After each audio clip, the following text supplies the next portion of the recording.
कर चालू। राम राम दोस्तों, भीखाराम डेंडान चैनल पर आपका हार्दिक अभिनंदन एवं स्वागत है।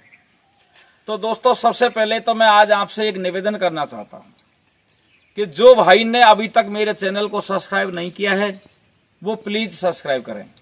सब्सक्राइब बटन के पास में एक बेल आइकन होता है, उसको जरूर दबाएं, क्योंकि मेरे चैनल से मैं जितनी भी वीडियो छोड़ूंगा उसका नोटिफिकेशन सबसे पहले आपके पास में पहुंच जाए। तो आज मैं यूट्यूबर भाइयों को, समस्त श्रोताओं को, समस्त वक्ताओं को, समस्त भक्त ज्ञानियों को सबको प्रणाम करता हूं, हार्दिक अभिनंदन स्वागत करता हूं कि मैं आज आपके लिए एक बहुत ही सुंदर, बहुत ही गूढ़ रहस्य का प्रसंग लेके आया हूं।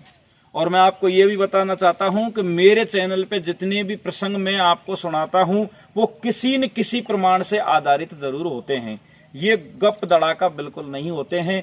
चाहे वो ऋग्वेद हो, सामवेद हो, अथर्ववेद हो, यजुर्वेद हो, चाहे 18 पुराण हो, चाहे 6 शास्त्रों कहीं से भी हो, लेकिन 100% वो प्रमाण से रजिस्ट्रेशन होता है उनका।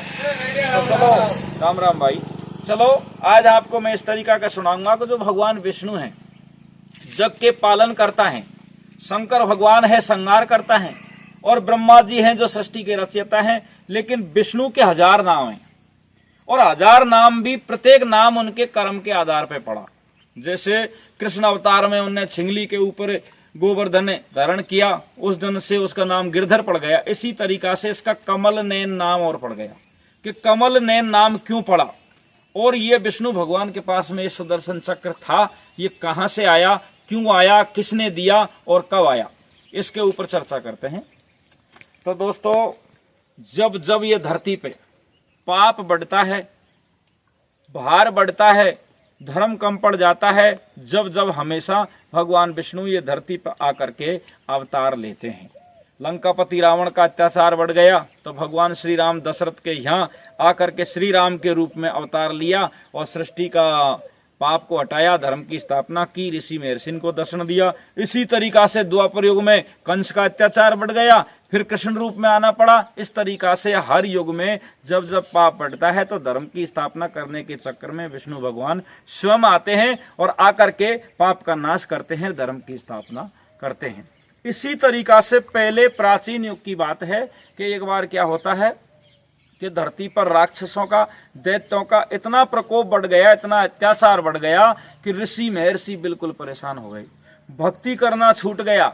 अरे गुफाओं में जाकर के ऋषि महर्षि छिप गए, सारे देवता भी परेशान होकर के और दैत्यों और राक्षसों से डर करके जा करके छिपने लगे।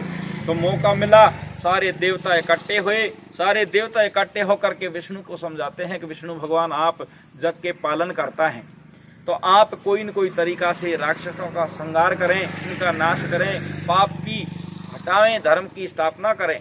तो अब विष्णु भगवान मन में विचार करता है कि हाँ, ये तो मेरा परम कर्तव्य है और मुझे ये धर्म की स्थापना करना जरूरी है। तो अब विष्णु भगवान सारे देवताओं को आश्वासन देता है कि अपने अपने धाम को चले जाओ, मैं अवश्य तुम्हारी फरियाद को सुनूंगा और जो मेरा धर्म बनता है मैं उसके अनुसार कार्य करूंगा। तो अब शंकर भगवान के पास में चले जाते हैं विष्णु भगवान। एक प्रमाण तो इस बात को कहता है कि कैलाश पर्वत शंकर भगवान के पास में जाते हैं, और एक प्रमाण इस बात को कहता है कि क्षीर सागर को छोड़ करके विष्णु भगवान काशी जी चले जाते हैं। काशी जी में जाकर के ब्रह्म मुहूर्त में क्या करते हैं, नहा धो करके स्नान करके और 1000 पुष्प तोड़ करके एक डलिया में रख लेते हैं।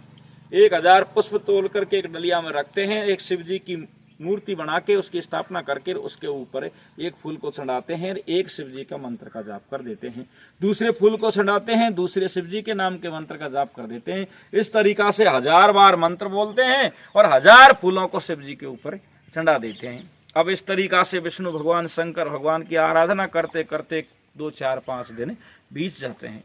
अब 2, 4, 5 दिन बीत जाते हैं तो एक दिन शंकर भगवान मन में विचार करता है कि मुझे प्रसन्न होना तो जरूरी है। वैसे भी मुझे भोले भंडारी कहते हैं, मैं जल्दी प्रसन्न हो जाता हूँ, और ये मैं तो मेरा स्वामी है, आराध्य देव है। हाँ, दोनों ये देव आपस में आराध्य मानते थे। विष्णु शंकर को आराध्य मानता था और शंकर विष्णु को आराध्य देव मानता था। अब शंकर भगवान मन में विचार करता है कि चलो मैं विष्णु की आज एक छोटी सी परीक्षा ले लेता हूँ। तो अब विष्णु भगवान जैसे ही शिव जी की भक्ति करने लगते हैं ब्रह्म मुहूर्त में, और ब्रह्म मुहूर्त में भक्ति करते हैं, और जैसे ही विष्णु भगवान भक्ति करने के लिए बैठते हैं और फूल चढ़ाते हैं। उसी टाइम पे शंकर भगवान एक फूल को गायब कर देता है अपनी माया से, और विष्णु भगवान ने 999 फूल चढ़ाए, 999 मंत्र बोले। अब 1000वां मंत्र बोल करके अपनी डलिया की तरफ देखा फूल उठाने के लिए, तो डलिया में फूल ही नहीं था।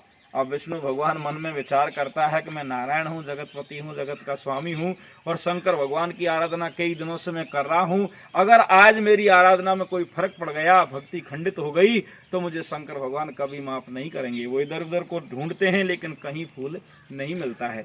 तो अब विष्णु भगवान मन में विचार करते हैं कि चलो भक्ति तो पूरी होनी चाहिए, मैं ये फूल के बदले मैं मेरा एक नेत्र काट के शिव जी के ऊपर चढ़ा देता हूँ।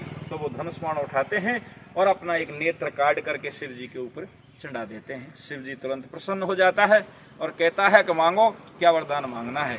तो शंकर भगवान से विष्णु भगवान कहते हैं कि हे स्वामी, देवन के देव महादेव, मैं आपसे क्या मांगू। आप तो घट घट के वासी हैं, सब कुछ जानते हैं कि मैंने देवतान के काजे, नरों के काजे, ऋषि महर्षियों के काजे आपकी ये भक्ति की है कि मुझे कोई हथियार प्रदान करो, अस्त्र शस्त्र प्रदान करो, जिससे मैं सृष्टि का पाप को दूर हटा सकूं, धर्म की स्थापना कर सकूं। तो शंकर भगवान प्रसन्न होकर के और विष्णु भगवान को सुदर्शन चक्र दे देते हैं और कहते हैं कि जा, ये चक्र ऐसा है जिसके ऊपर भी इसका प्रहार किया जाएगा, चाहे देवता हो, चाहे देवी हो, चाहे दानव हो, चाहे मानव हो, चाहे राक्षस हो, ये लौट के जब ही आएगा जब अपना काम करके वापस आएगा।